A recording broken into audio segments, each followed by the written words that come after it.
Hello! A quick warning before we begin. Since this video has mentions of suicide and self-harm and isn't meant for young audiences. So if you're under 15 or sensitive to these topics, feel free to click off. So now let's start. Self-Alone was a manga made by Haru, or Swidget Oda 88-1, and it only lasted one chapter before completely vanishing. If you don't know who Haru Swidget is, to put it simply, she is an active artist and animator who mainly draws her own original characters. However, recently, for reasons that have not been made public, she has made most of her art and videos private or hidden. I want to clarify that I am a good friend of Haru, but this video is created solely to show support and appreciation, as I am very interested in her characters and stories. As a note, this series was made when Haru was still known as Shrimp or Shrimpy, which is why you can see her sign with that name. While she really doesn't mind being called that, I will still refer to her as Haru. And before we start, I want to preface that this manga is kind of lost media, as it's no longer available publicly. The photos shown are the only thing available for it, so we apologize for the low quality.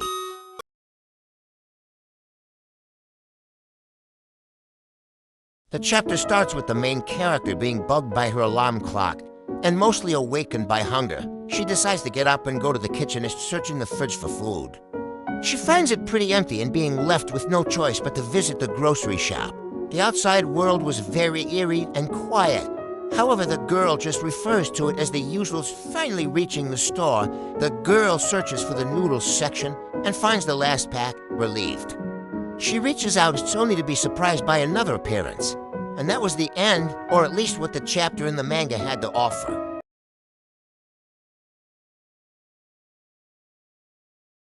While the chapter is mostly normal, there are plenty of references and details, like how the clock that the MC was bothered by wasn't even working, so she most likely was already awake. Or how her house is very dark, which is why she looked uncomfortable or blinded by the light outside. Also, interestingly enough, in her fridge there is a pack of pills and a milk box, but it's unclear if they're open or not. However, having the two together is unhealthy and also cancels the effect of the meds. And the final most interesting detail I will mention is how the creator's mascot Silly Fox is everywhere in the background. She acts like a harmless watcher, but most importantly as a mascot even in the canon, which I found interesting. In regards to the art, it's in Haru's old art style, so it's pretty different from how she draws now. For clarity, here's the difference between how she used to and how she currently draws them, see. Other than this, there are a ton of other references and details. However, I won't be mentioning all of them, so I recommend you read the chapter yourself. I'll leave a link in the description and pinned comment for a drive folder that has all the pages. So now let's move into objectively the most interesting part of Self-Alone.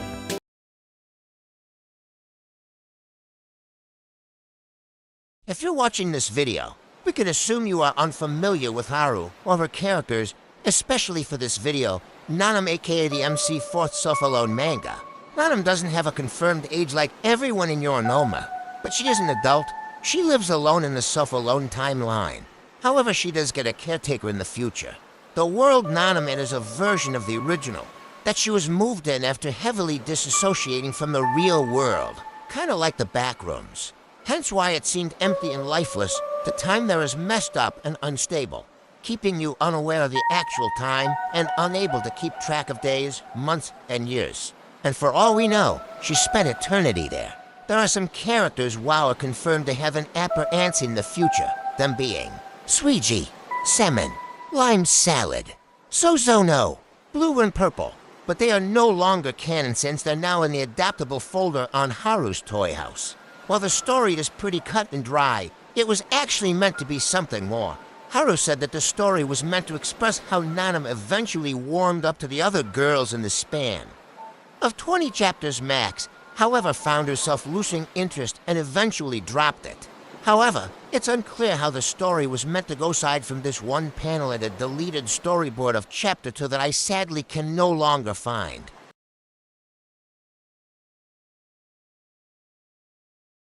Nanam, from what we know, used to live with a twin sister. While it's unknown what happened to her, it's very heavily implied she was murdered by Nanam herself.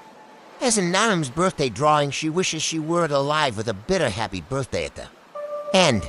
Not to add that in the game The Forehead Bed, Nanam states to her twin that she isn't her sister and will never be. And from what we know, it's the reason why she disassociated from reality. Mostly from not handling the guilt and possibly committing suicide after. When it comes to why Nanam and the others get dragged into this world, it was kind of already answered. They are the ones that lost hope living their lives. Going into deep disassociating episodes and other sorts of mind helplessness and self-hatred, leading to various horrible endings for each one of them. It's also known that Suiji is related to Nanam. However, Suiji dissociation was from losing her significant other and falling into 2 to 3 years staying in bed from heavy depression. The people who find themselves in this world mostly all have a shared state of self-loathing and hatred, as well as heavy suicidal thoughts and self-harming habits, and obviously an extreme lack of sanity. And when it comes to Nanam's existence, Nanam is the mere reason the 7 sins exist. They are alternate versions of her and were picked not to match the sins they are based on, but to be tortured, as she is a character who doesn't have a happy ending, no matter the universe. While she's more blessed in the other universes, she still will end up suffering, getting unfairly killed, or losing the only reason for living, pride, no matter what. Nanam will be traumatized and hurt, and is significantly the only character who is confirmed to have alternate versions of themselves, or at least 7 in her case. But that's all the canon has offered so far, but it's fairly enough to make some theories about it.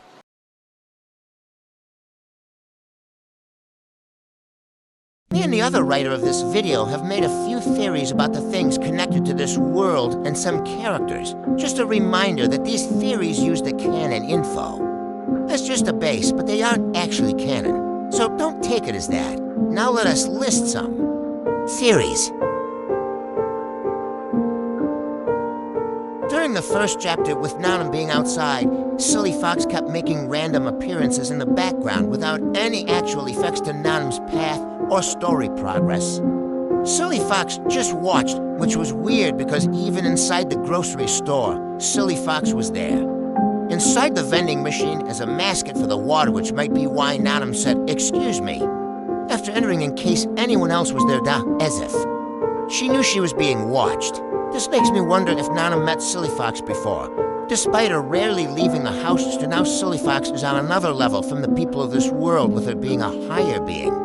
A multiversal manager and ruler, capable of entering and accessing worlds, which could mean multiple things such as: 1, she created this version of the world that Nanam and the others currently live in. 2, she is guarding the place to keep it in check.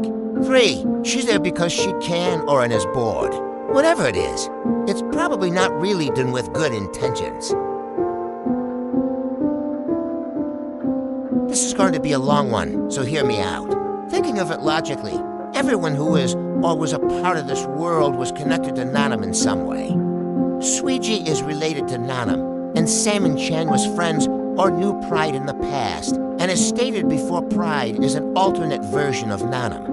We don't know much about the other characters, but this already states questions as to why people connected to her in some way are here when it's stated that these types of worlds are some sort of errors and can't be controlled but just erased. It could be a coincidence, but this could heavily imply that the world is made by Nanam herself, not only because it's confirmed she knows who Lyra is, the creator of this entire multiverse, but how Nanam knew where to go to shop but still needed a map for inside the shop.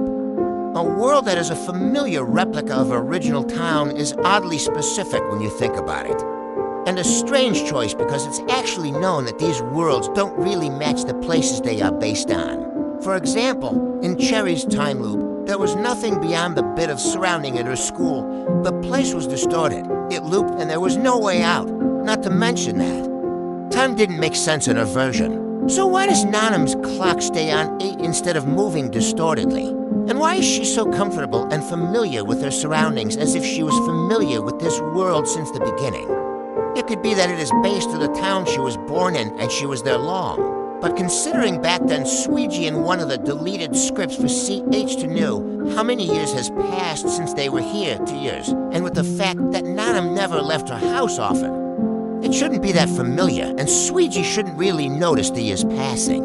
And despite Denity, Nanam's caretaker, appearing very later in the story, she is also connected to Nanam, specifically the Wrath Sin.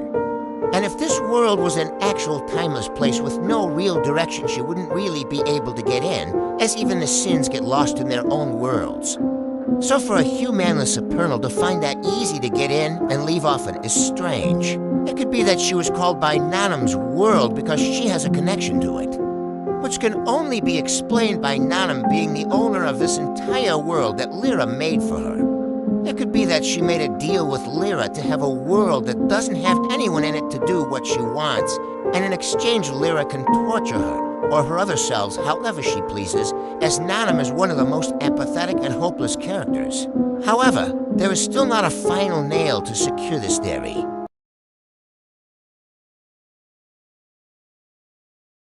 This series is not actually canceled, but being put on hold, as the creator stated that she just lost interest and will eventually pick up the series again.